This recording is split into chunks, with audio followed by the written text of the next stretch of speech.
Shalom and welcome to the first Talking Memory program for the 2024-2025 season. My name is Medin Shachar, and I am an educator and guide at the Ghetto Fighters House and will be your host for today's program.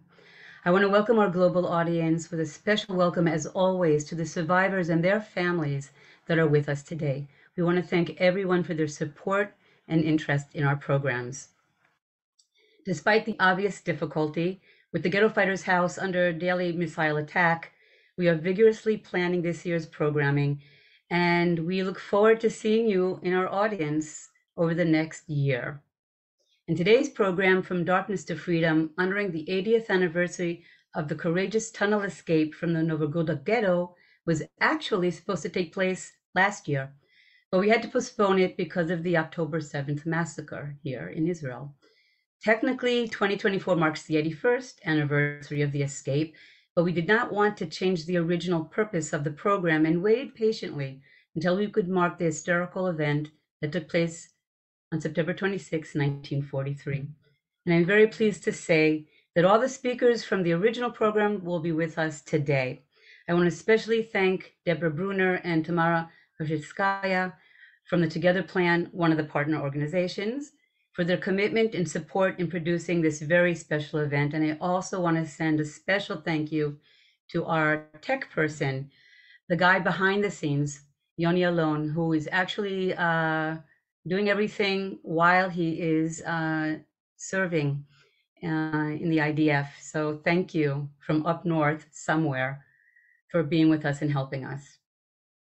This program is in partnership with the Together Plan, as I mentioned, the Jewish Genealogical Society of Great Britain, Jewish Small Communities Network, Kesher, the Jewish Tapestry Project, Dialogue International Charitable Organization, the Jewish Religious Union in Belarus, Classrooms Without Borders, the Rabin Chair Forum at George Washington University, and the Johannesburg Holocaust and Genocide Center. And before I introduce our first speaker, I would like to say a few words in honor of Professor Yehuda Bauer that recently passed away. I'm sure that anyone in our audience that is involved with Holocaust research, education, has heard of Professor Bauer, maybe read one of his iconic books on the subject or one of his articles. And if you were lucky, like me, you even had the opportunity to listen to one of his lectures. Over the past 25 years, I was fortunate to meet Professor Bauer, but even before that, in either 2000 or 2001, I can't remember, when I was just preparing for my first interview at the Ghetto Fighters House, I came upon his latest book, Rethinking the Holocaust. It has been my moral compass in teaching, researching, and lecturing about the Holocaust ever since I read it. I adopted one particular point that he presents at the beginning of the book, and he wrote, "I think that the planned total murder of a people was an unprecedented catastrophe in human civilization. It happened because it could happen. The Holocaust can be a precedent, or it can become a warning. My bias is, in a sense, political.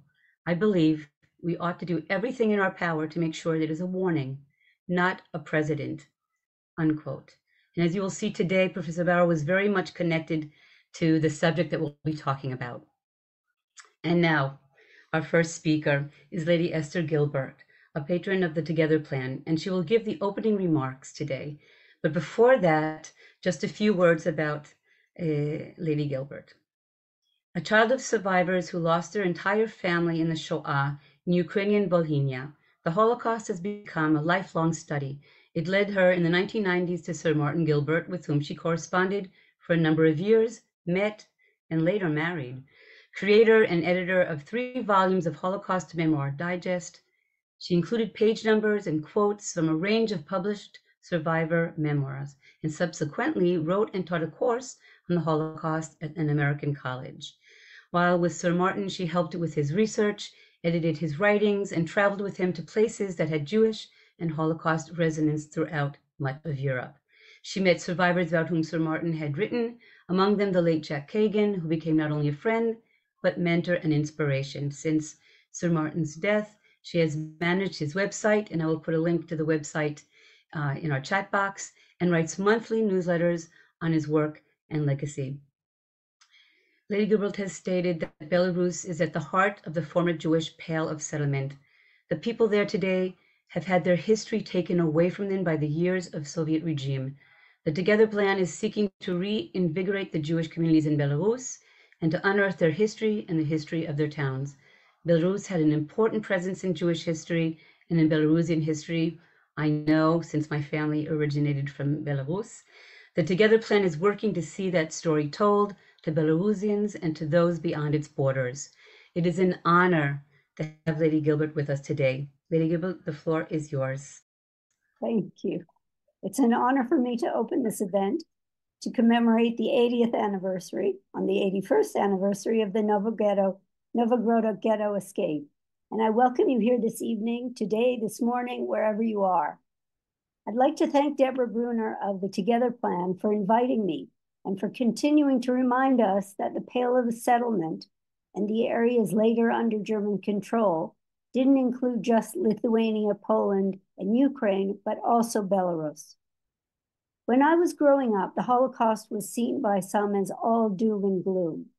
My mother told me the Jews, her parents and sisters among them, were led to the slaughter like lambs.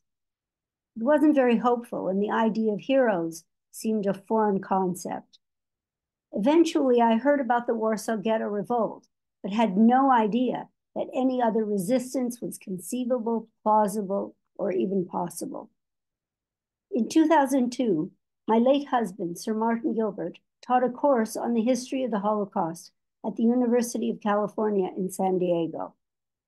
One of the questions he posed on the final exam was about resistance, as he asked his students to describe methods of resistance, and then asked whether they were surprised there was so little resistance or so much. As we look back on the history 80 years on, there are two types of resistance: that attempted at the time against loss of life, and that attempted after the war against loss of memory. Through Martin, I got to know Jack Kagan, may his memory be for a blessing. When Jewish boys are preparing for their bar mitzvah with their families around them, Jack was orphaned, having lost his parents, sister, grandmother, aunts, uncles, and cousins at the hands of the Germans and their collaborators. They had lived in Novogrudok, which was then part of Poland, but annexed first by the Soviet Union in 1939 and in July 1941 under German control. Jack and his family were imprisoned in the Novogrudok Ghetto, a slave labor camp. As a 14-year-old, Jack was part of the about 250 Jewish prisoners who secretly, over a period of months, dug a tunnel and then used it to escape the Novogrudok Ghetto, only days before they were to be murdered. Jack found the Bielski brothers' encampment in the forests nearby and was among those hundreds saved by them. Jack became a hero to me because he resisted. He was determined to live, even when frostbite from an earlier escape meant the amputation of his toes. He was a child, but he never gave up on the promise of a future. Jack also fought unceasingly against the loss of memory that was buried like the tunnel he was determined to find again. Memory of his martyred family, the names of whom are engraved on the town's memorial. Memory of the perpetrators and the partisans, and he added to our knowledge of that time and place with his meticulous and important archival research. And memory of what had happened, not least of which was his involvement with the film Defiance, which tells the story of the Bielski brothers in the Navardok forest. I asked Jack once how he and his wife Barbara met. He told me that after the war, he was always talking about what happened, and she was the only one who listened. To which Barbara added, and he never stopped talking. For me, Jack Kagan put Novogrudok on the map, though it is now Navardok in Belarus. I am not the only one for whom his experiences and those of so many others came alive. One of the many, along with Barbara, who listened. Jack spoke in schools, in museums, in interviews, and in his research and writing. Not only in the West, Jack also brought Jewish memory to Novogrudok and was instrumental in creating a Jewish presence there in the reminders of a vibrant Jewish life and community. The survivors look on their own story in their own way. Jack was one of the 170 who survived the escape from the tunnel. He was a young boy with no education. He came to Britain and built a business, and with Barbara, a family. And he returned to the events of his childhood in his research to uncover the perpetrators, his trips to Belarus to uncover the tunnel, and to make a permanent memorial to his murdered family and the 400-year-old history of the Jewish community in Novogrudok. Jack died in 2016, on the same date, the yahrzeit of the majority of the Jews in his town, 75 years after their mass murder. We are here today in great measure because of the work Jack Kagan did to enable us to still be talking so many years later. The work of the Ghetto Fighters House will ensure that discussion continues. Thank you for your opening remarks and for setting the scene for today's program. I have to say that we have a number of speakers today. It's not going to be a short program. Again, it's a memorial program. So it's really important that we have this ability to learn so much about a history that was less talked about and less studied. So thank you again for your kind words and for the information that we can go forward with. And with that, I want to introduce our first speaker, or our second speaker actually, but first lecturer. And for me, again, it's an honor. It's always an honor to have all our speakers, that's for sure. But for me especially, our next speaker was my professor. So it's even more special for me. He was my professor when I was studying for my master's degree at Weiss Livnat in Holocaust Studies program at Haifa University. And he literally taught me that it's important to study the Holocaust from a historical perspective. I'm still trying. I still make mistakes, but I'm definitely trying to do that. I just want to say a few words about Professor Dr. Silberklang before he starts his lecture. He is a senior historian, obviously, at the International Institute for Holocaust Research at Yad Vashem. He also teaches at the University of Haifa and at the Hebrew University of Jerusalem. Among his past functions at Yad Vashem, Dr. Silberklang was editor of Yad Vashem Studies, series editor of the Holocaust Survivors Memoirs Project, chief historian of the Museum Development Project, and he represented Israel at the International Holocaust Remembrance Alliance for many years on academic committees, steering committees, and planning teams.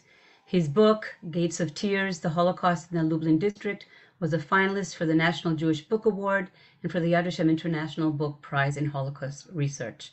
He is currently co-authoring and editing The History of the Holocaust in Poland. Dr. Silberklang, the floor is yours. Thank you very much, Medine. And just to let everyone know, Medine was a pretty good student, too. I would like to also begin with just a few words about Yehuda Bauer. I knew Yehuda Bauer for quite some time, for 45 years, since my first course as an MA student at the Hebrew University, which he co-taught. And we became quite good friends over the years. He was also my doctoral advisor. He was a great scholar. He was a great teacher. He really was a teacher of the whole world about the Holocaust. A lot has been written about him. I mean, I could go on for an hour or two of just about Yehuda Bauer. But one thing that connects about him, that connects him and me to today, I mean, he wrote a preface to Betty's book, which is already something. But how did he come to the subject that Betty was talking about? Yehuda used to teach a research seminar to graduate students where the students would research an Eastern European shtetl, small town that had not yet been researched at that time. And in 2005, he and I were asked to co-teach a course in the Hebrew University to graduate students. And I suggested to you that we teach a research seminar. And he said, well, what should we talk about? This is 2005. And I said, Novogrudok. Why Novogrudok? And I said, well, the tunnel escape and everything else around. And of course, that resulted in an article afterwards. And then he expanded that with other articles and research that he did on other towns into his book, The Death of the Shtetl. So following on that, I would like to open actually the subject matter of my talk about with limited information, Jewish resistance in the ghettos, with part of the story of Novogrudok. I'm trying hard not to steal anybody else's thunder. Lots of people tonight, of course, are talking about Novogrudok. But as we know, the story of Novogrudok, occupied in July of 1941 by the Germans, and I'm starting with that occupation, not the Soviet occupation that preceded it, and the initial murders in the course of the summer, selective murders. The first large-scale murder that was essentially wiping out the majority of the Jewish community of Novogrudok and of some of the smaller villages, Jews of the smaller villages nearby, took place on December 8th of 1941, when around 5,000 Jews were taken out and shot. Now, word of this murder, which was one of the first places that had suffered near total murder at the hands of the Nazis, news of this reached other places further west, not just in the vicinity. About the murder of the Jews in Novogrudok or so, maybe a little bit more than 2 months, the news had traveled and reached Warsaw. And it reported in various diaries kept by Jews in the Warsaw Ghetto, such as Chaim Kaplan's diary, Emanuel Ringelblum's diary, and some others. And it was reported in some underground newspapers. And here I'm going to share a screen and read with you just an excerpt from one of those underground newspapers. This newspaper, called in Polish Słowo Młodych, which means more or less the voice of the young or the voice of the youth.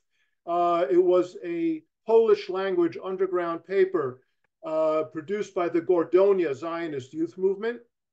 And in this article, I'll read a drop more than you have on the screen. The article was titled "The Leap of Death of the Jews of Novogrudok."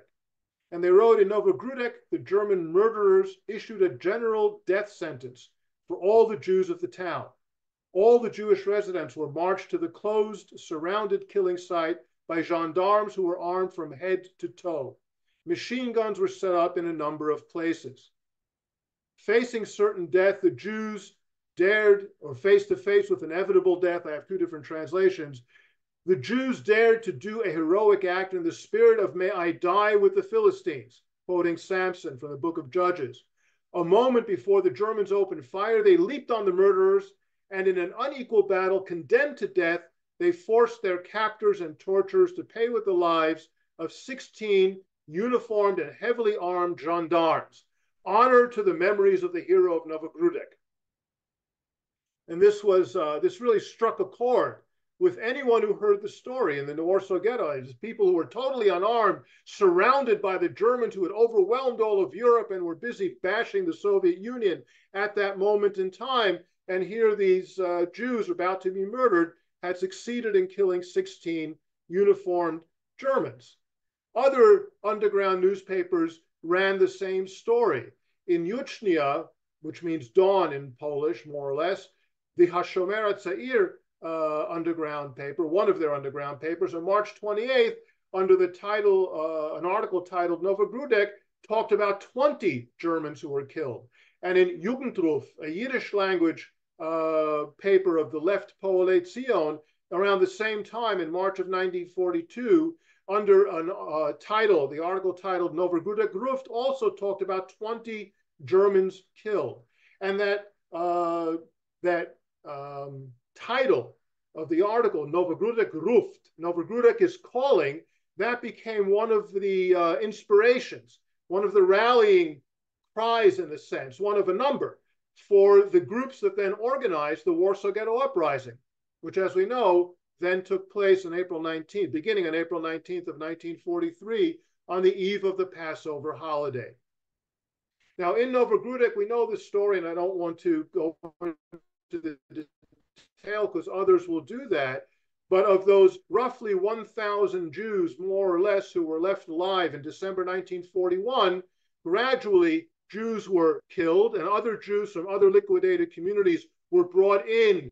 And around, as we know, around 250 Jews were then in the forced labor camp that we'll be hearing more about from Tamara, near at the grounds of the courthouse in Novogrudok in 1943.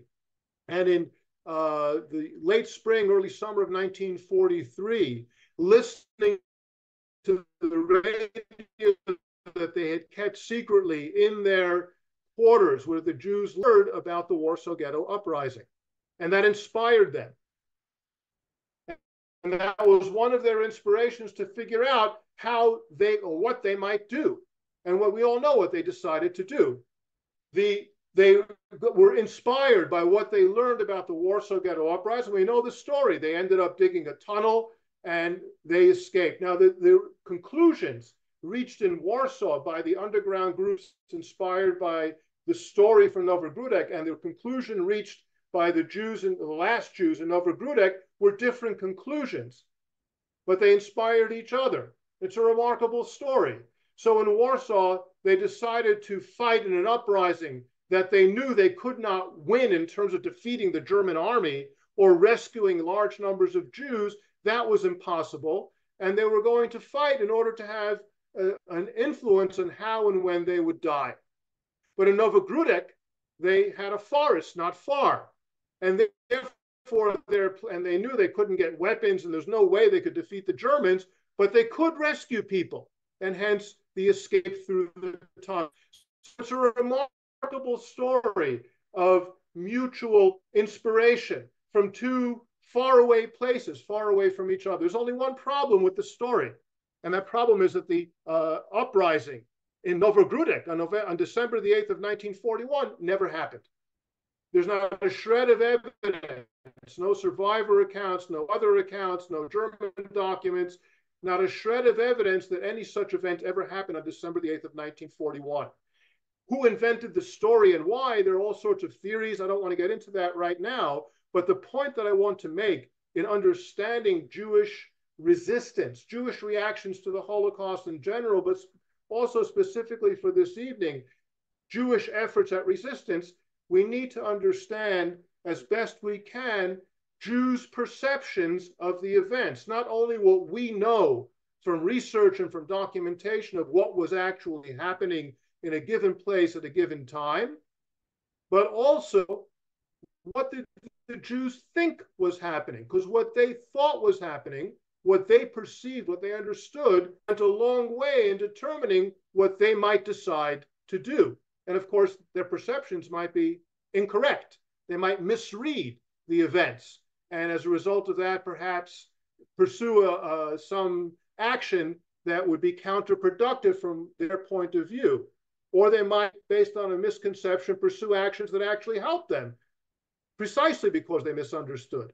It's hard to know, but we always need to look at. Now, there are various kinds of resistance, and during the Holocaust, we could refer in broad terms to three main kinds. Unarmed resistance, the goals of which tended to be within the ghettos, survival, that is, keep people going physically. If they don't have enough food, don't have medications, get that resource, those resources to them. And also spiritually, keep people's spirits alive, keep people going as best you can. And when threatened, clearly threatened with murder by the Nazis, then of course trying to rescue through unarmed methods, such as the escape through the tunnel. There's also, of course, armed resistance, which also, depending where and when, could have different goals. Armed resistance could be like the Warsaw Ghetto and was in many places. We can't defeat the Germans, but at least we can influence when we're going to die and how we're going to die. We can kill some Germans while we're doing that. Maybe somebody will survive, even if we can't rescue very many. So go down fighting, but make a statement, could be the goal of armed resistance, as in the Warsaw Ghetto Uprising for many of those fighters. But also, depending on the circumstances, armed resistance could be an avenue towards rescue, especially where armed resistance was connected, as in the third type of resistance I listed here, mass escape, where there was armed resistance that was designed to facilitate mass escape in a number of communities. That's what happened. Some kind of an uprising that was meant to create a distraction, to hold down the Germans briefly while many Jews would escape. Then that also is aimed at rescue. So resistance could aim at survival while they're in the ghetto, at some kind of rescue when they're certain they're faced with death, or neither of those, and just make a statement, go down fighting and not just wait for the Germans. Whatever kind of resistance, and the unarmed involved all sorts of things, smuggling, education, underground press, passing information, all sorts of things. All of these were disobeying the Nazis, and all of these were risking their lives while doing what they're doing. But they came from different perspectives and with different goals in mind. They also were based upon the information available. The sources of information that Jews had, legal, quote unquote, legal sources of information, such as letters or postcards that Jews in some places were permitted to send sometimes, and that could pass information, especially through coded messages. There were also clandestine communications, where people would send messages through couriers, through friends, who might deliver a written message or a verbal message from one place to another, and that way pass on information. Information was passed on by refugees, those who were picked up by the Germans and moved from place to place, or those who fled from place to place. And there were lots of Jews who, seeing terrible conditions around them or mass murder, might flee from one place to another, and they would bring information. This is what happened where we were. You need to know in this new place where they have arrived. Couriers, especially female couriers. Female because it was harder to identify them as Jews. The Nazis could easily identify a man, just tell him to drop his pants. The only people circumcised in Eastern Europe, or almost the only ones, were Jews. There were some Muslims there, but overwhelmingly it would be Jews. So they could easily identify them. The women were more difficult to identify. Many of the couriers were women, passing information, making connections between underground groups, but especially passing information so people in different places would know what's going on. The undergrounds would send these couriers, would have their own secret contacts and pass information. Local friends who were not Jewish might carry information back and forth, bring reports to their Jewish friends saying, this is what we know is going on in this place or in that place. I already mentioned mail, and there also in some places were telephones, not private telephones, but telephones in the official Jewish institutions, such as the Jewish Council, where in at least some places, Jews were permitted sometimes to wait in line and call someone at the other end who was waiting in line in another community and speak for a couple of minutes while operators are listening. But Jews had ways of passing information through coded language. They might use a Yiddish term or a term that wouldn't be picked up on by whoever's listening in order to get across a message. As in one letter, for example, that was sent from the town of Lodava to someone in Warsaw, warning people they're going to kill you too, they've killed people by us, and warning those people, if you don't hide, then you will end up being with Shlomo Velvel of blessed memory. And the key to that message was, you don't want to be of blessed memory. It didn't matter who Shlomo Velvel was. Was it a real person that both ends knew or not a real person? You don't want to be of blessed memory? find a way to hide. Right? That's the message through a code. So there are many sources of information that at least some Jews had access to, and that information could lead to some kind of action, perhaps of one sort or another. But the information could also be conflicting information, such as reports that would arrive from people who were deported, who would write back about everything is fine, we're working, and they're taking care of the children and taking care of the elderly, things that sometimes deported Jews might be forced to write just before they're killed. And those would be contradicting reports that told Jews about murder. So what's going on? What we're getting in the postcards and letters from our family and friends saying that everything is okay and they're working, or are they all being killed? People were reporting, hearing about Jews being murdered by electrocution. Others heard about shooting. Others heard about gassing. Others didn't know how Jews are being killed. And they would say, this can't be. What is all this? What's really going on? They also had trouble explaining why there might be murder in some places that they're hearing about, and yet not in other places. For example, when murder began in the summer of 1941 in the Soviet Union, Jews in Warsaw, hearing about this already by the end of the summer or the beginning of the fall of 1941, immediately began asking questions. Why in the Soviet Union did the Germans start killing the Jews on a massive scale the moment they arrived, when here in Warsaw the conditions are terrible, but they're not taking us all out and shooting us? There must be something special in the eyes of the Germans about the Soviet Union. They would try to find explanations. And all of these conflicting information, confusing information, or Nazi disinformation could lead the Jews to hesitate in what they might want to do, to not understand what was about to happen, because it was difficult to figure all this out. One illustration of that, on New Year's Eve of 1941-42, in Vilna, youth movement members met in the Benedictine monastery outside of the ghetto that had been established earlier that year in September of 1941. It was mostly members of HaShomer HaTzair, but also members of Hechalutz and some other youth movements who got together, several dozen people. Abba Kovner, who later became a prominent thinker in Israel and during the Holocaust became a partisan commander, Abba Kovner, chairing this meeting, tried to convince people they're going to kill us all. And he said, it is still beyond me why Vilna is wounded. By this moment in time, 3/4 of the Jews of Vilna had been murdered. It is still beyond me why Vilna is wounded and dripping blood, and yet Bialystok is serenely peaceful. Yet he told them, we're all going to be killed. Don't be fooled by Bialystok. Vilna is what's really happening. But someone else at the meeting, looking at the same body of information, said, someone named Adam, said, we have no assurance that we're facing immediate liquidation of the ghetto and the extermination of its inhabitants. Abba Kovner advocated, let's organize armed resistance and go down fighting. And Adam is saying, if you do that without being sure we're going to be killed anyway, then in a sense, you're helping them kill all the Jews. That's not what we're supposed to do. And it went back and forth for a long time. What are we supposed to do?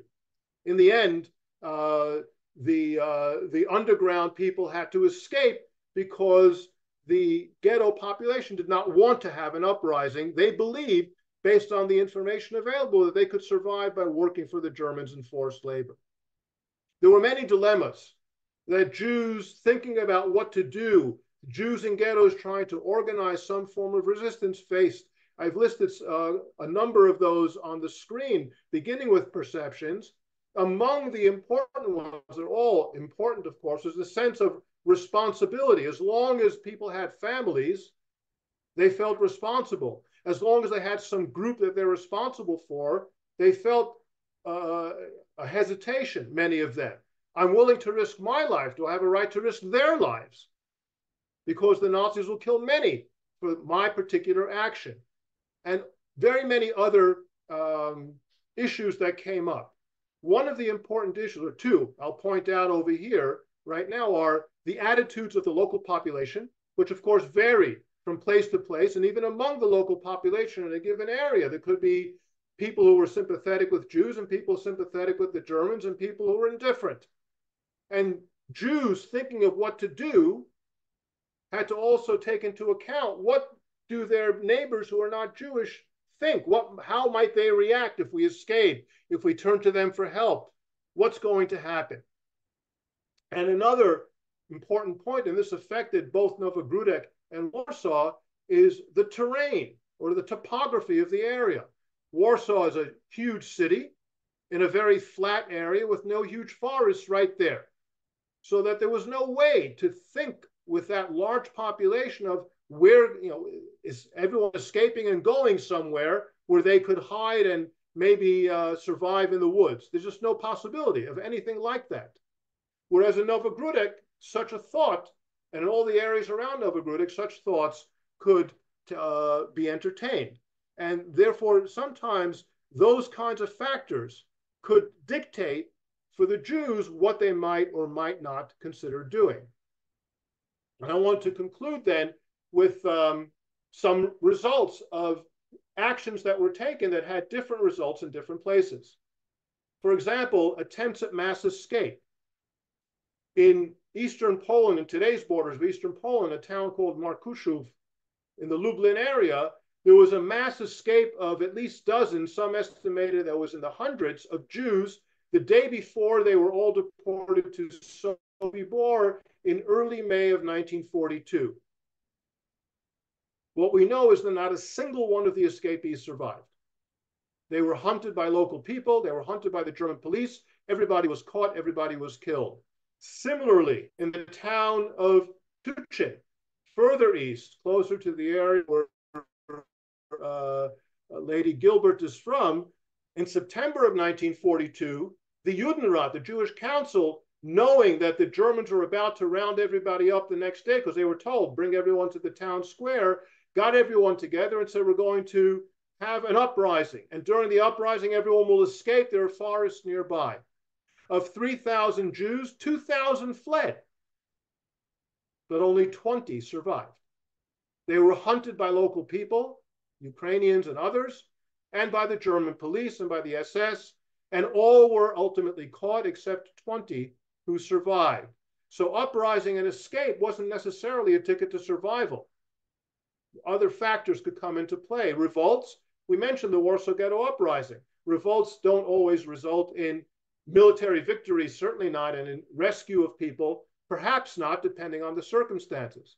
But mass escapes in Novogrudok or in the town of Ghetto did work to a degree.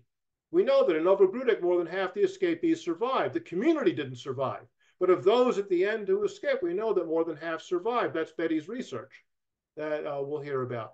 And in Ghetto, a town nearby, about a quarter of the Jews, a little more than a quarter of all the Jews managed to escape, most of them at the time of the liquidation of the ghetto.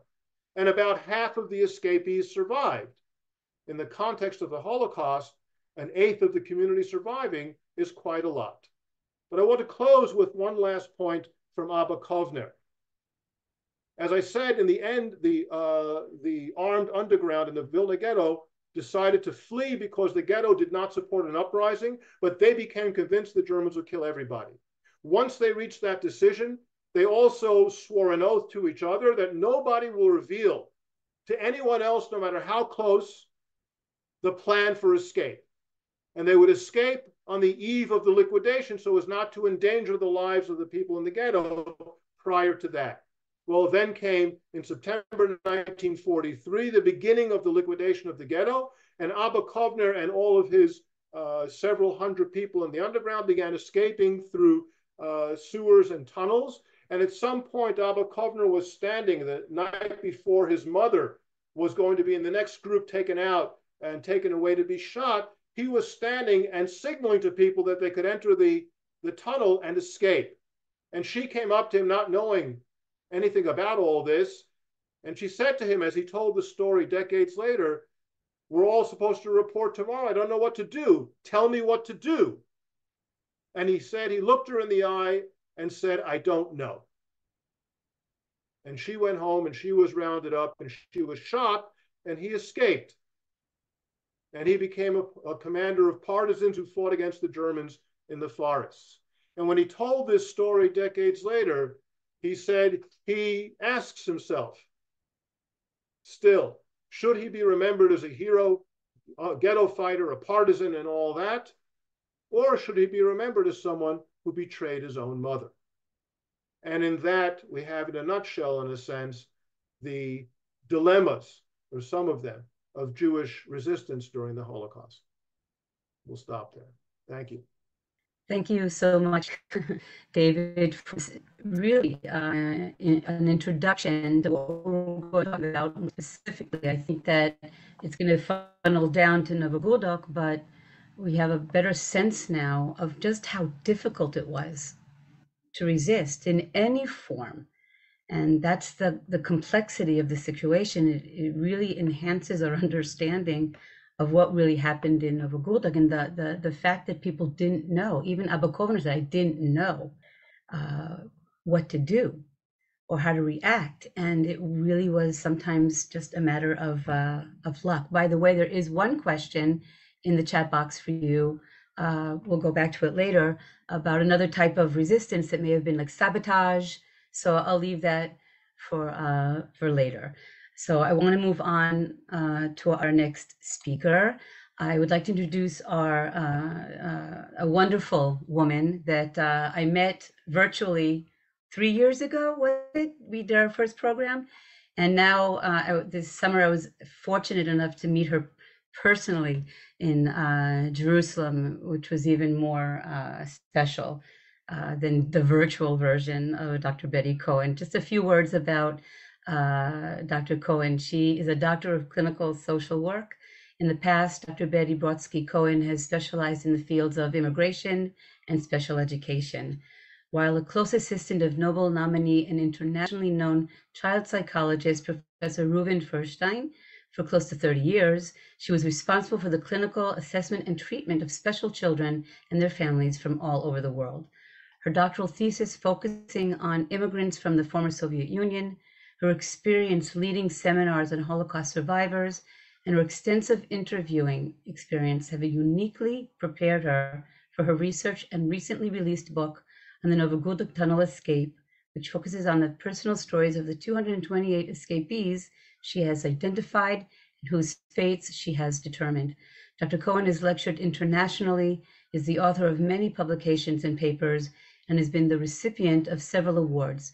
She is proud to use her skills to honor the courageous individuals who escaped through the tunnel.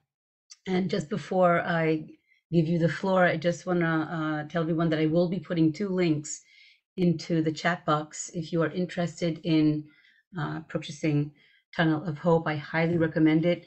After watching the program, to go delve deeply into the personal stories of the many survivors of the escape.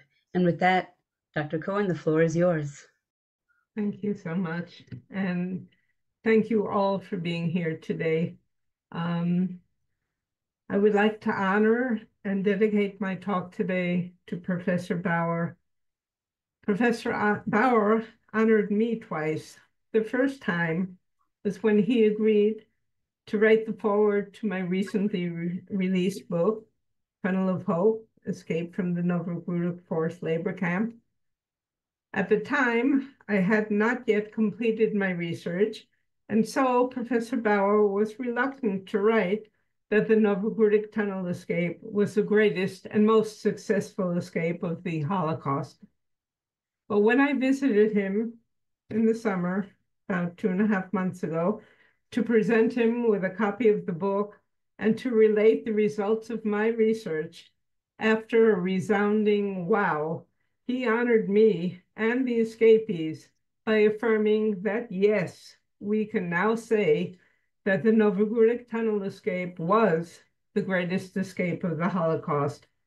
He also agreed that the story is not only one of historical significance, but one that has enormous relevance to our situation today here in Israel.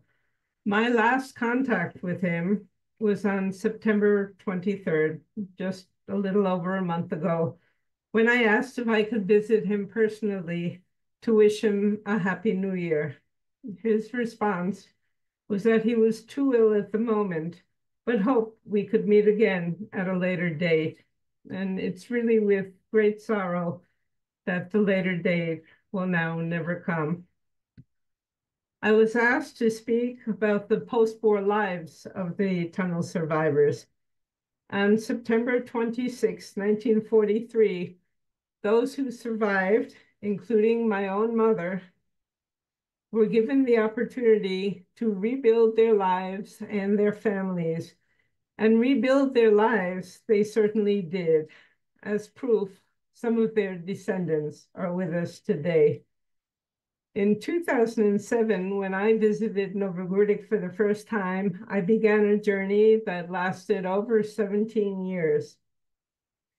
When Tamara, who we will all hear speak in a little while, was former director of the Resistance Museum located in the former labor camp in Novogrudok, asked me to help with the translation of a multi-copied, nearly illegible Yiddish language list of escapees that had been prepared in the labor camp in order to determine the order of the inmates during the breakout. My life changed. And Yoni, can we have the first slide? Thank you. The one I worked with, the list that I worked with, was even more illegible than this. This was discovered after I completed most of my research. And where was it discovered? Right at the Ghetto Fighters' house. Actually, Tamara discovered it, was the first one to discover it. And believe it or not, this is 100 times more legible than the original list that I worked with. But I realized when Tamara gave me this totally illegible list, which took me several years to decipher, I realized then that the list was a springboard for in-depth research of an as yet little known event of great historical significance that many people did not even know about. I began to work with a genealogist named Melanie Rosenberg here in Israel. And she located survivors and their children all over the world.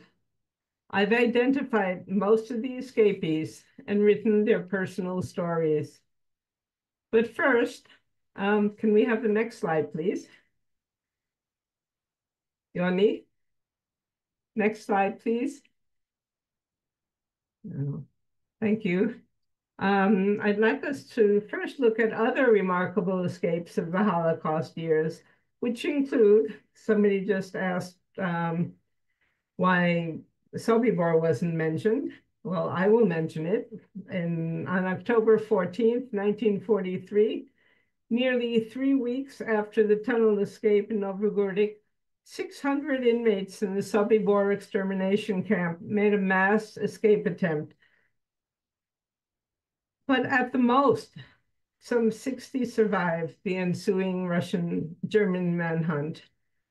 The uprising at Treblinka was carried out by approximately 1,000 prisoners, but of the approximately 200 who succeeded in escaping, the Germans reportedly caught and murdered some 100 escapees.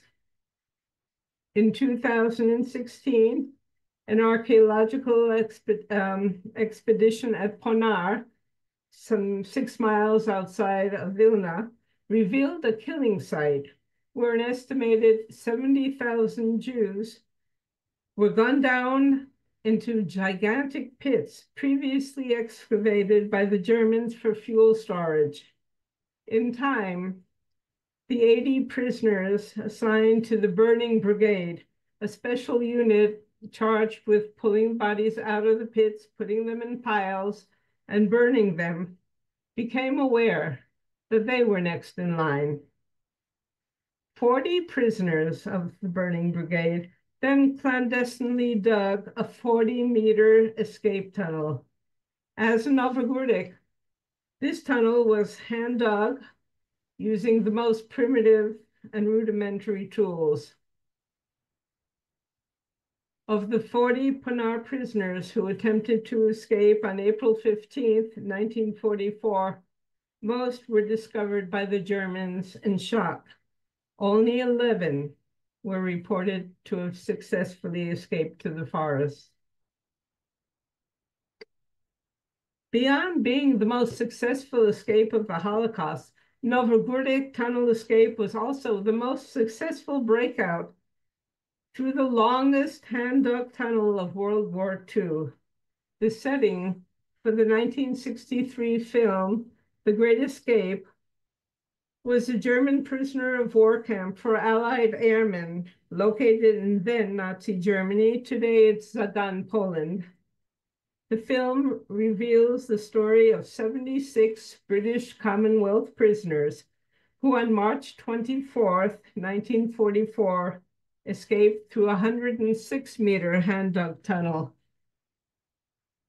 But within 2 weeks, all but 3 were recaptured by the Germans.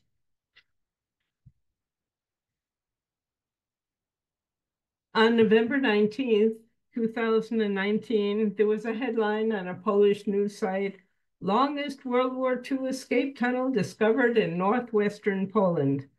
This referred to a 140-meter tunnel built by French officers in a German POW camp near Kłomino, Poland, to which 17 prisoners crawled their way to freedom in March 1942. Of course, every single life saved is a world saved.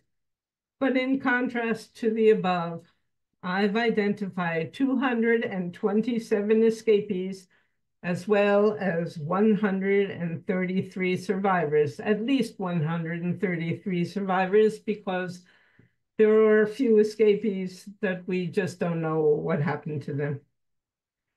And these survivors crawled through a 200-meter hand-dug tunnel that they dug right under the noses of their German captors. But during my research, I wasn't only interested in examining the pre-war lives of the escapees, but I wanted to know how they rebuilt their lives. I wished to know where and how they spent the remainder of their lives, as well as what and whom they left in the world. And that was the reason it was so important for me to locate their children with the help of Melanie, the genealogist. Among the 133 escaped survivors, Yoni, next slide, please. I found that 6 died in the forest prior to liberation and 7 died in battle while in the Red Army. With their homes in ruins and inhabited by strangers or former neighbors who were not exactly welcoming after liberation from the forest. Nevertheless, 19 survivors, mostly elderly, remained in Belarus, while another 11 remained in Soviet bloc countries. Of these, some eventually immigrated in later years to Israel and the United States. The largest group of survivors, 41 of them, immigrated to Israel. Second choice of country was the United States, to which 23 survivors immigrated. Canada became the home of 4 escapees. England became the home to 2. Australia accepted 2 survivors, while France, South Africa, and Brazil each became the new homes of 1 escapee. Places of post-war residence remain unknown for 13 escapees. Next slide, please. In the biblical book of Deuteronomy, God told the Jewish people, I have set before you today life and good, death and evil. I call heaven and earth as witnesses today against you, that I have set before you life and death, the blessing and the cure. Therefore, choose life, that you and your children may live. Tunnel survivors definitely chose life. They most definitely wished to continue the chain of Jewish history. Having chosen life, they learned to love and to trust again, acting on their belief in the sanctity and meaning of life. Like the prophet Job, they rebuilt their families and created new lives. According to Elie Wiesel, it's up to human beings to build on the ruins, a hearth, a shelter, a dwelling in which life will be celebrated. Against all odds, most tunnel survivors were somehow miraculously able to build upon the ruins. They were able to recreate dwellings in which their lives, as well as the lives of the next generations, were both sanctified and celebrated. I found it incredible that, with the exception of the 13 who fell in the forest while serving in the Red Army, and 28 for whom we have no information regarding any descendants, according to my research, every single known tunnel survivor, being either of childbearing age or married to women of childbearing age, had children. 23 survivors had one child to continue the chain. 35 had 2 children. 7 survivors had 3 offspring, and 2 had 4. And 1 even celebrated his family's continuity by fathering 7 children.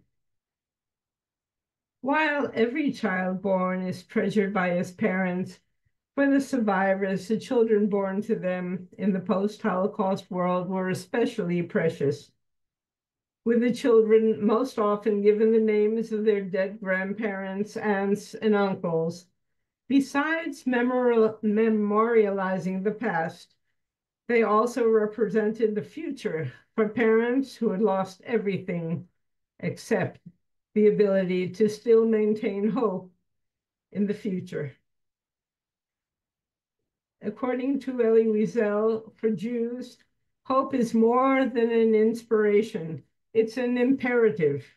We're ordered to hope, which means if you lose hope, you commit a sin. Hope is viewed by Wiesel as an essential ingredient for living. Without it, there can be no future. Rabbi Sachs pointed out that not all Jews continue to believe in God after the Holocaust, but for the most part, they never lost faith in life itself. And what better way for tunnel survivors to express their faith in life than by creating new life? This new life was to be treasured and nurtured. Let's remember that the Novogrudok Forced Labor Camp was a labor camp for skilled manual laborers, for shoemakers, tailors, seamstresses, carpenters, mechanics, electricians. With the exception of 2 physicians, 2 nurses, and 1 kindergarten teacher, most of the inmates had just a few grades of school behind them. Even high school graduates were very rare. With many of these relatively uneducated former inmates continuing to work in their professions after immigration, it was often with great sacrifice that they made sure that their children received the best education available. Almost all are university graduates holding influential positions. Many are in the helping professions. There are numerous therapists, physicians, lawyers, and teachers among the ranks of the second generation. And yet, as hard as they try to give their children everything, there was one thing many of the survivors were unable to do: to connect their children to their past, to the extended family they came from, and to the miracle that they were alive. With our parents forced to bypass the mourning process as they looked for relatives and became engaged in immigration and absorption into their new countries, there was no time to mourn the dead. Survivors were forced to move forward and leave the past, learning to suppress their emotional wounds and painful memories. Rather than being made to feel welcome in their new homes, they were also often looked upon with a mixture of suspicion and pity, with stories of the Holocaust evoking terror and anxiety among veteran residents and even trained mental health professionals. They learned very quickly that silence was the price for acceptance.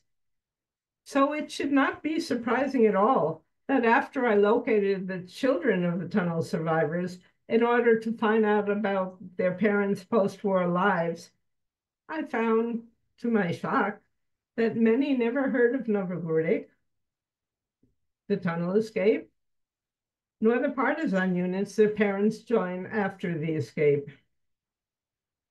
As a result of my calls to the children, and having already researched their families from genealogical and Holocaust-related websites, many learned for the first time the names of their grandparents, aunts, and uncles, and in some cases, the names of siblings they never knew existed.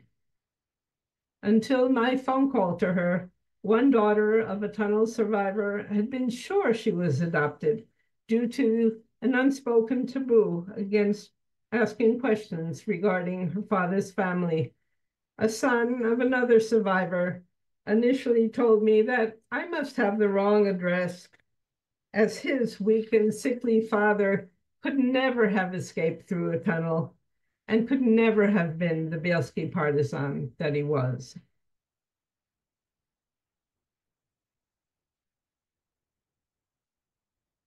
At the very least, my tribute to the participants of this greatest prisoner escape of the Holocaust has helped many of the second generation view their parents in a new light, that of brave, courageous individuals who daringly crawled to freedom and, most importantly, chose life. Elie Wiesel often referred to the obligation of the second generation to take on the role of witnesses by telling their parents' stories.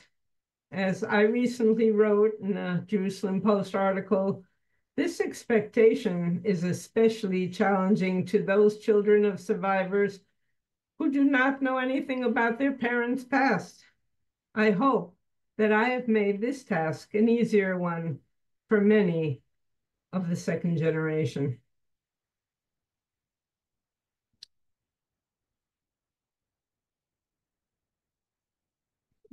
As we currently speak, we're at the end of a day of national mourning here in Israel for victims of October 7th.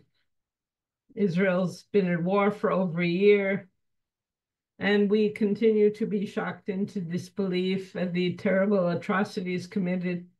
And many times I've asked myself, how can the soldiers and civilians who've witnessed and experienced such horrors ever be normal human beings again? Then I think of the tunnel escapees. For even without most of the therapies now available, by virtue of their hope and faith in the future, they managed, for the most part, to integrate themselves into their new societies and create a new, productive, healthy generation that serves others. May the tunnel survivors serve as positive examples of the resilience of man, even when faced with the worst of men. Thank you. Thank you so much, Betty, for your presentation. And like someone just wrote, very moving presentation. I think many times when we're studying the Holocaust, we don't think about the future generations and how they're affected in such a way. And to think that so many of them didn't even know about their parents' history and where they came from and what they had done during the Holocaust in order to survive. And I think your last important statement gives me hope, because it's difficult while you're living through such a difficult time to think that there can be a bright future. And here you are showing us this is what happened in the Holocaust. Let's hope that it'll happen for our nation after the war. And with that, I'm gonna move on to our next speaker, Tamara. I just want to give a quick introduction because of the time, and it's very late here, and it's even an hour later for Tamara. I'm going to put your short biography in the chat box. I'm just going to mention a few things before you start, though, because it's important. So our next speaker is Tamara Vershitskaya, and she is the founder of the Jewish Resistance Museum in Novogrudok that she's going to be talking about. She's a researcher, translator, a guide, and a documentary filmmaker, and since May 2021, a Jewish heritage expert of the Together Plan in Belarus. At this point, I'm going to give you the floor, Tamara, and the rest of the information that I have about you, I'm going to put into the chat box. So the floor is yours. Yeah, thank you, Medine.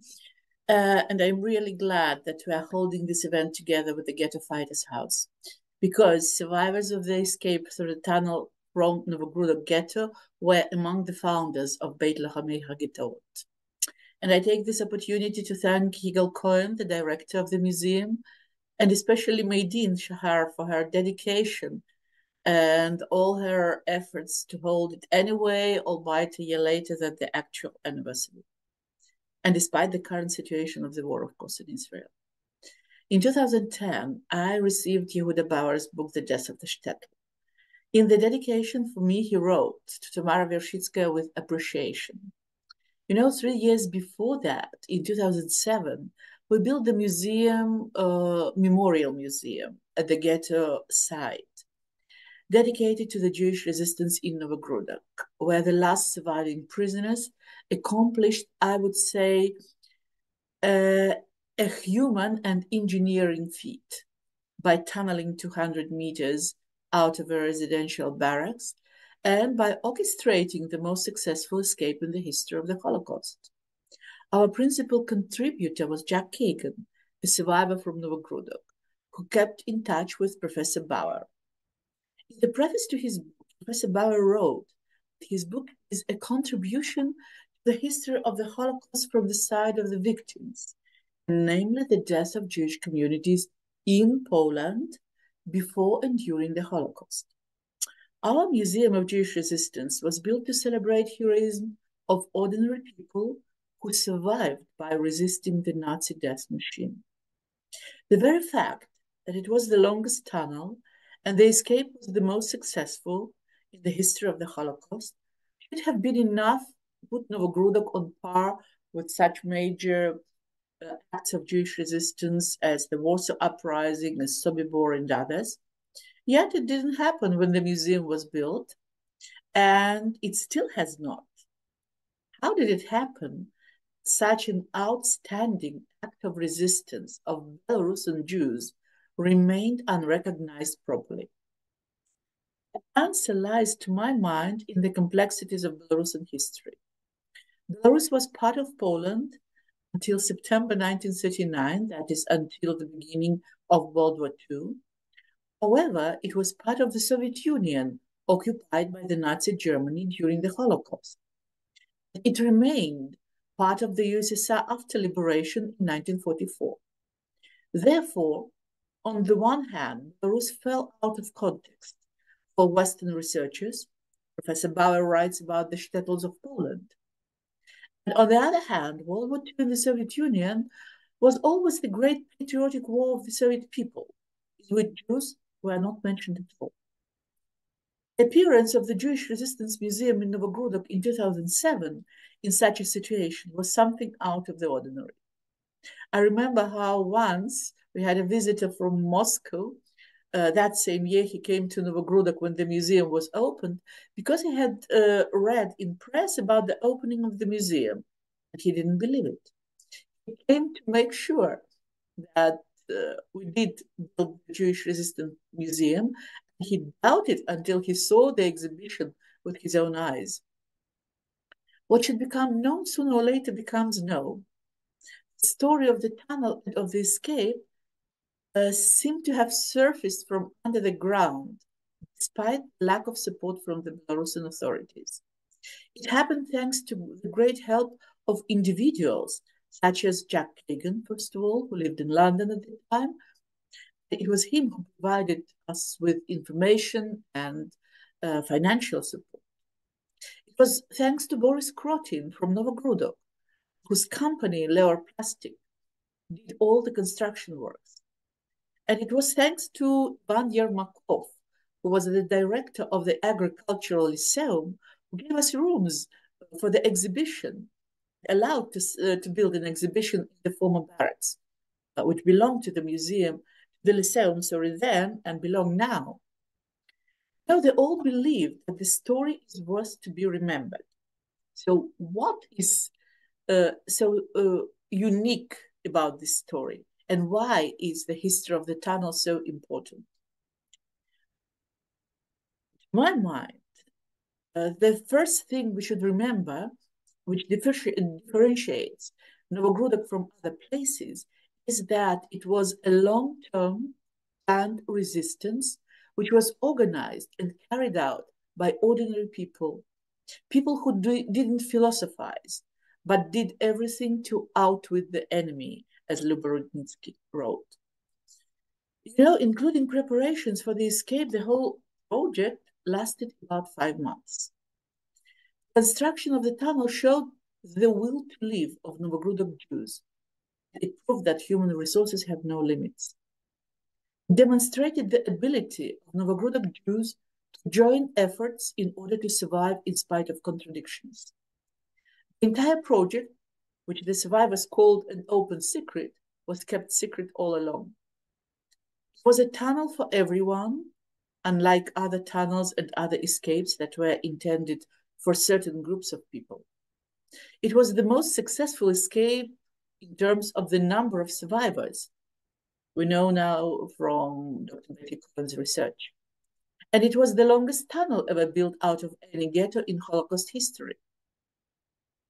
It was possible in Novogrudok and nowhere else.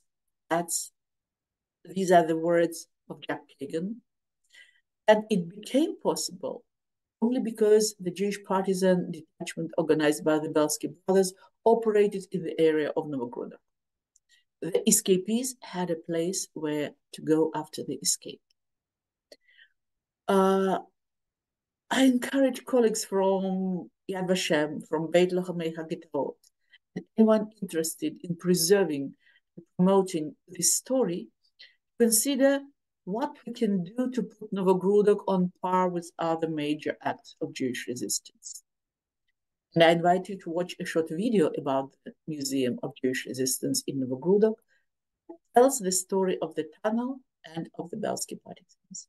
Thank you. There is a well next to the white provincial court building, which had little water in it. The ghetto prisoners would pour soil from the tunnel into this well, after having exhausted all other options for hiding the excavated earth inside the building. Behind the provincial court building, on the right side, there is a red brick building which once housed the guards of the labor camp. The ghetto was guarded by 24 policemen, who were local Belarusians and Poles. Now we approach the former residential barracks. Here, in 2007, a museum exhibit dedicated to the resistance of Novogrudok Jews was established. We enter into a little room crammed with 3 levels of bunk beds. The interior of the barracks has been reconstructed as 2 living quarters based upon drawings provided by Jack, or Yehuda Kagan, whose family occupied the upper bunk on the left in the first room. The bunks were built by the prisoners themselves. The families stayed together. The Kagan family had 65 centimeters, about 2 feet per person in the bunks. Here Yehuda spent 4 months nearly motionless, when his toes were amputated after frostbite. After May 7, 1943, when his mother and sister were killed, there was more space in the bunk beds. Then, when his father was sent to a concentration camp in Kaldichiva in July 1943, Idil was left all alone. The second small room also housed 22 people. On the lower bunk, on the right, lived the family of Shlomo and Hannah Rabak.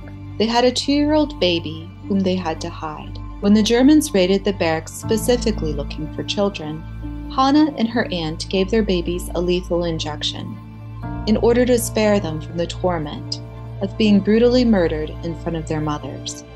The bunk beds on the other side were occupied by the Kushner family. Of the 6 family members, only 3 survived, thanks to the tunnel and the Bielski detachment, including Raya Kushner, the grandmother of Jared Kushner, the son-in-law and advisor to Donald Trump, the 45th President of the United States. We enter the 3rd room of the barracks, where the tunnel actually began.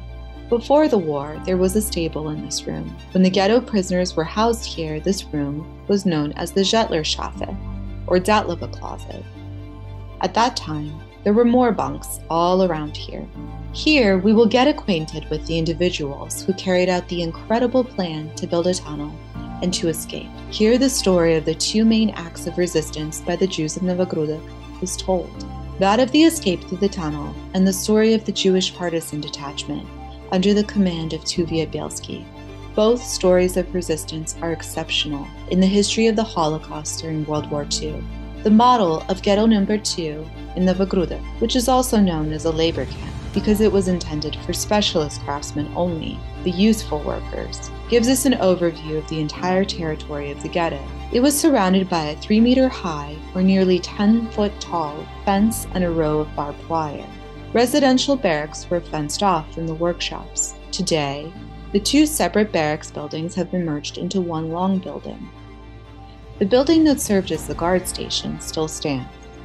Another important site is the former provincial court, which was built in 1927. The Germans installed a searchlight on the roof of this tallest building in the ghetto to illuminate the territory at night. Most of the buildings used as barracks and workshops have survived into our time. Today, they serve as classrooms, laboratories, and workshops of the Agricultural Lyceum. Now we leave the barracks and walk along the tunnel, which was 200 meters long, or 656 feet. The route of the tunnel is marked along the ground. On September 26, 2017, on the 74th anniversary of the escape through the tunnel, a memorial sign was unveiled on the grounds adjacent to the tunnel. The sculptural composition features a girl dressed as a butterfly for the Jewish holiday of Purim, and the tree of life with its branches cut off, along with the Star of David with a palm tree inside. A Star of David like this one was once on the Novogrudok Great Synagogue. Michli Sosnowska, who became the prototype for the sculptural composition, was recognized and betrayed by an acquaintance when she and her friend Shendel Sucharska departed from the ghetto. The girls had even arranged their escape with the guards, who let them out, risking their own lives. Their aim was to flee into the woods and to join the partisans, but they were unlucky. An acquaintance saw them in the street and called the police. The girls were arrested and taken to prison, from which they never emerged alive. Sergei Kabal, a former resident of Novogrudok, fulfilled the unrealized wish of Michli and Shendel. The bronze sculptural composition is dedicated to their wish to live. Michli will always dance next to the tree of life, which symbolizes eternal life. This memorial sign marks the beginning of the Garden of Wishes of Novogrudok ghetto prisoners. The creators of the memorial sign are sculptors Vladimir Pantalaev and Oleg Kuprianov.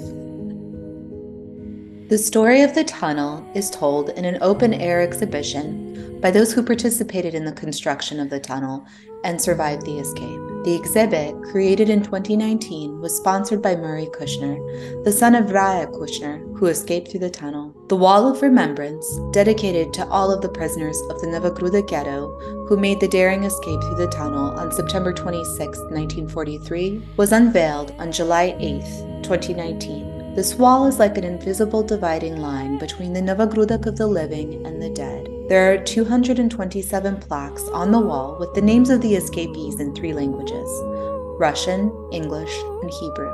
126 plaques with the names of those who survived the escape are situated next to the openings in the wall, through which you can catch a glimpse of life.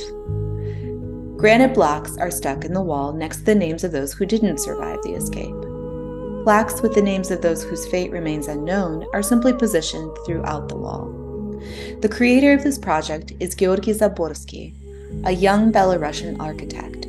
The project was sponsored by the Cyril and Charles Kushner family. Neither the tunnel escape nor the Bielski detachment would have been possible without help from the outside. As Jack, or Idol Kagan, one of those who escaped through the tunnel and was in the Bielski detachment, said, "Such successful resistance was possible only here and in no other country." The Garden of Justice and Compassion, in honor of those Belarusians and Poles who rescued Jews during the Nazi occupation at enormous personal risk, was established in the fall of 2014.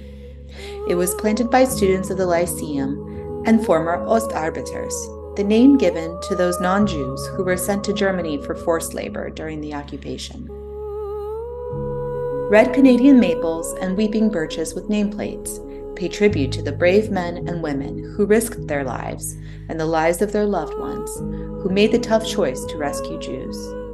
They found it unjust that Jews were executed simply for being Jews.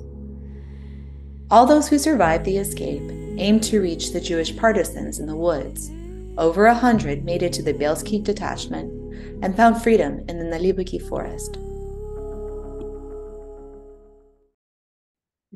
I hope that the world will get back to normal and all of you can come to Novogrudok. That's my greatest wish.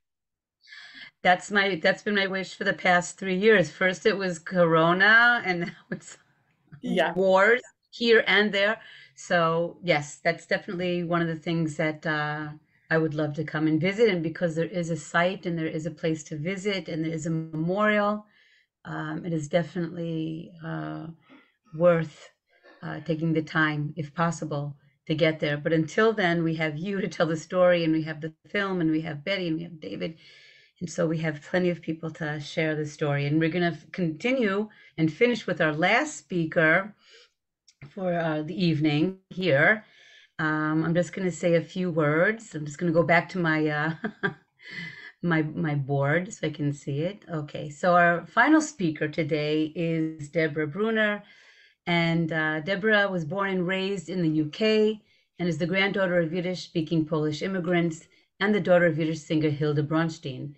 Debra has lived in the USA and has traveled extensively through Belarus.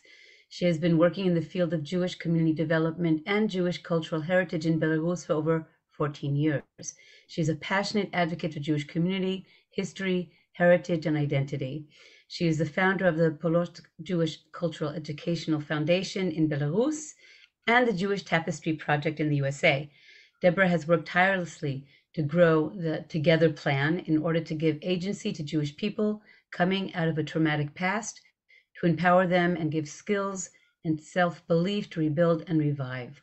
It is Debra's mantra that together we can make a real and positive difference for a better, stronger, and more cohesive Jewish landscape in Eastern Europe and the former Soviet Union. And Debra, the floor is yours. Thank you so much. And I feel very privileged to be amongst such esteemed speakers. So I would just like to take a moment to just tell you a little bit about the Together Plan because it will make more sense. So the Together Plan is a UK-based charity promoting community capacity building through research, and exploration, cultural events and dialogue in the former Soviet Union and Eastern Europe, but we have a current focus on Belarus. And we help communities to discover what can be achieved collectively, working to help people to develop their skills and knowledge while providing the necessary training to build a sustainable future. And you can see here, our partners on the ground in Belarus are the Jewish Religious Union in the Republic of Belarus and the Dialogue International Public Charity Organization. And as Maydeen said, we are also have a sister charity called the Jewish Tapestry Project in the States. So how do we do all this? Well, we do it through the building of a Belarusian Jewish cultural heritage route. We create audio tours, and Tamara has been involved in that work. We're working on significant preservation projects in Belarus. We do archival research, and we also help people find their ancestral records in the Belarus archives. We are translating and publishing untold stories that really would never have seen the light of day. We're educating about the hidden Jewish history of Belarus, which is what I'm going to talk to you about in a moment. And we also send aid and resources to communities in Belarus. And we're making significant strides in preserving and sharing the rich history of the Belarusian Jewish community. And in so doing, we're not only honoring the past, but we're also laying the foundation for a more connected and resilient future. We're a member of an organization called the AEPJ, the European Association for the Preservation and Promotion of Jewish Heritage and Culture. And they are a network of historians and museums and heritage practitioners and NGOs working to build the European route of Jewish heritage, which is one of the cultural roots of the Council of Europe. So I'm going to talk to you about the Making History Together program, which is something that we created. It's a chance for young people to become history detectives as they discover the little-known story of the Jews of Belarus. And as the previous speakers have said, it really is hidden history. It's an exciting and unique, innovative and interactive program for 13-year-olds, although a lot of the parents and the adults who are exposed to it have said, we never knew this. It's a safe and age-appropriate introduction to the Holocaust through hidden history, although we also talk about what happened across the centuries running up to the Holocaust and what happened to Jews in the Soviet Union after the Holocaust. It's a journey to the past to build a better future, and it's a program of self-development for young learners to help them to learn how to become change makers. So these are our materials, and there are 6 modules: generation to generation, identity, power and leadership, anti-Semitism, tikkun olam, repair of the world, and memory and self. In other words, when we get to the end of the program, we look back and we say, now that we know all of this, how do we make the world a better place? And each of the packs comes with a hidden history envelope with a little bit more of a revelation of real hidden history. We also created a traveling exhibition. It's an interactive exhibition which was opened in November 2022, and Lord Eric Pickles, who is the UK's post-Holocaust envoy, was there to open it. And at this point in the proceedings, he was actually saying how very important it is that we talk more about the Jews of the Soviet Union. What happened between 1941 and 1944? 2.7 million Jews were killed in the Soviet Union of the 6 million, and so much is not known about it. And just to give you a little bit of an insight into what our exhibition looks like and where it goes, so it goes to synagogues, it stands in different formats. Here it was part of Newcastle City Council's Holocaust Memorial Day programming, where I was with it in the City Library there in January, and it's also visits schools. And here I'm working with a school group, not Jewish children, up in Newcastle, where we were using the exhibition and we were doing a workshop. But we've also created the exhibition in Russian, which is now in Minsk. And here you can see Frida Reisman, who is the chairwoman of the Minsk Ghetto Survivors Association, actually looking at a picture of herself. And in this panel, we are talking about the hidden children, the 40 children who were prisoners of the Minsk Ghetto who escaped and were hidden in a village called Poreche, which really nobody knows about. So I put hats on for this bit because during the program, in the introductory module, which is the generation to generation module, we use the story of the tunnel. We have a big bag. We get the students to put hats on, and I tell the story of Jack and the tunnel. But this book, that for those of you who don't know it, I highly recommend it, was co-written. Jack wrote his story, and Dov Cohen, his cousin, who he was reunited with in the forest, in the Navardok forest, when he reached the Bielski partisans. He thought all of his family had been killed, so he had one cousin who survived.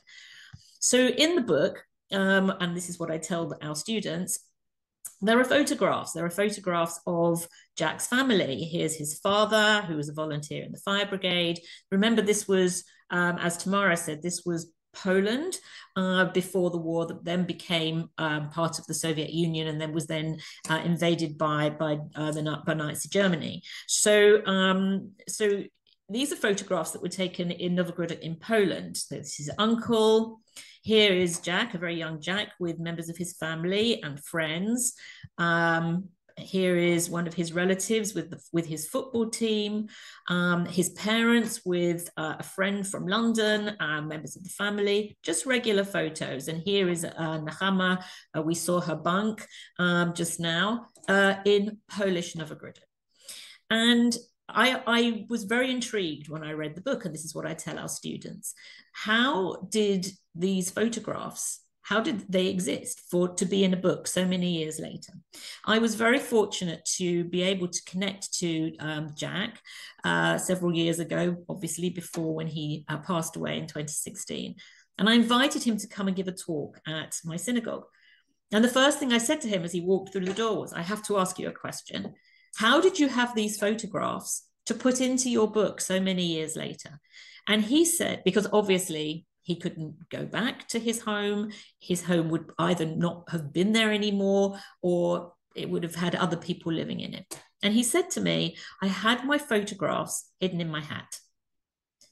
And which is why we have our students wearing hats. So the thought of that is really quite extraordinary, that he escaped once, got frostbite, went back to the labor camp, had his toes amputated. Remember, he was a child, and then went through the tunnel and then was a survivor in the forest with the Bielskis.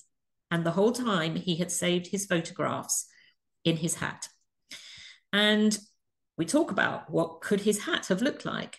And we then go on to discuss in our workshops the value of the things that we have in our lives today. And photographs are one of those things, because a lot of photographs are, and we say to our students, are just clicked into our technology and are in a cloud, but they're not tangible. And we ask the children to think about the value of the tangible things we have around them.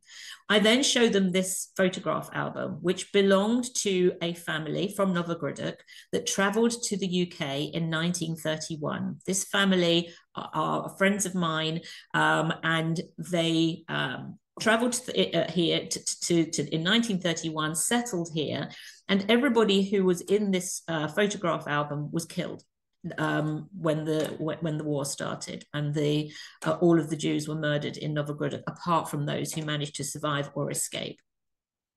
And as we saw in the film, Myśla Sosnowski was one of those photographs who later became immortalized into the statue that we saw in the film. And again, it reinforces to the students how important the things are that they have around them that they take so much for granted.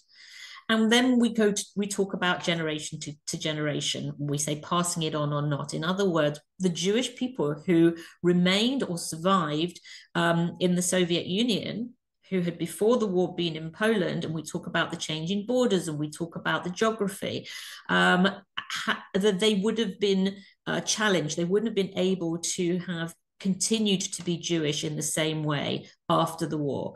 They wouldn't have been able to have used their ritual items in the same way because of the political ideology of the communism. It didn't stand up to religion. Religion really wasn't it wasn't allowed. And so it makes students think about the things they have around them that they take for granted. And that's very powerful. We show them the pictures of where the tunnel was dug and how it was excavated, and the materials that were found, the digging tools that are now on display at the Museum of Jewish Resistance. And it's a very compelling and fascinating story. And through the Making History Together program, we demonstrate that there were brave Jews who were resilient, that were resolute, and who fought back by digging and escaping through the tunnel. And the story empowers everyone who hears it and anyone who visits the site of the tunnel or the campsite in the forest. And we believe, and we are seeing the results of this, that it's a very good place to start learning about the Holocaust, because it is a story of hope.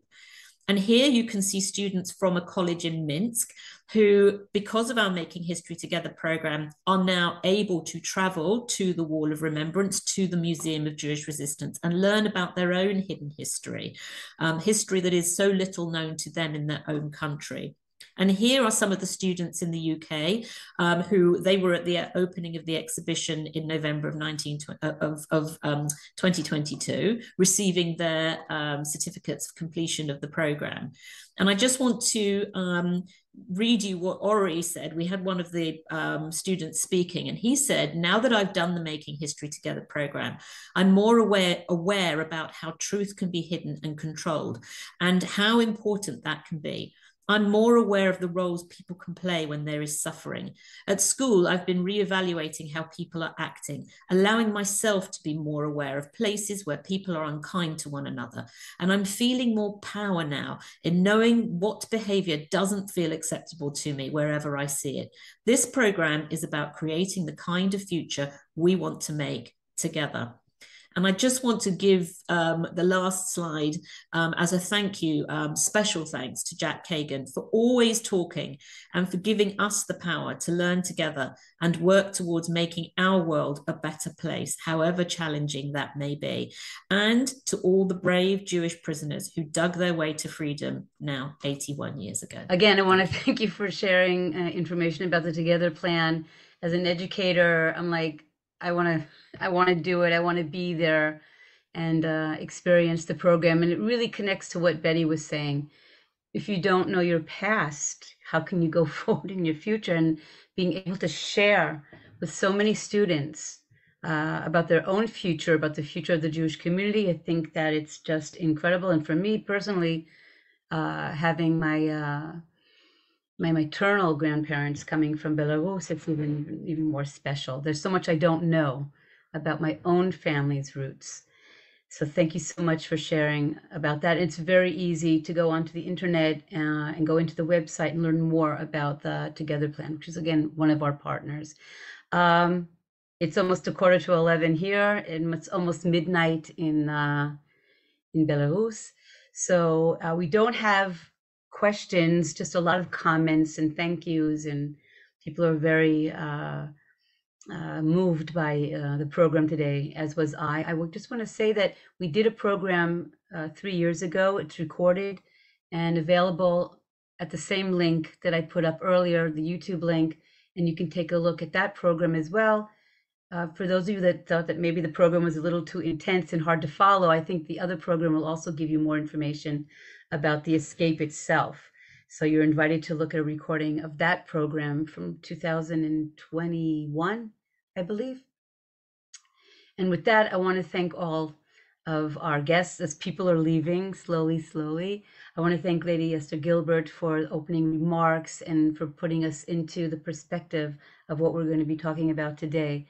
Of course, Dr. David Silberklang, I want to thank you for giving us the wider perspective of, if we're going to talk about Novogrudok, let's talk about how difficult it was to even plan an escape like that, let alone try to survive when you almost have no information or what's going to happen next. And Dr. Betty Cohen, again, thank you so much for your perseverance, first of all, and for doing this research and for bringing the stories. The book is incredible. I'm like just starting it, and I'm like, it's going to take a while, but the stories are really incredible. To think how many people now know the past of their families and what their parents did. It's a heritage that they have inherited because of you. And of course, Tamara, thank you so much, first of all, for your work, for the initiative, for starting the memorial, how important it is for us to remember. And Debra, that we got to meet over this program. And I'm so privileged that I got to meet all of you, but also to hear the story of the Together Plan. And it just says to me, you gotta get together with that lady and try to see if we can form sort of an alliance. So again, I also want to thank the audience that's still with us as everyone says goodbye. I hope we have a quiet evening here. It's been quiet so far. And that we'll meet again November 17th for our next program. And with that, I want to say shalom and thank you. Thank you, Maydeen. Thank you.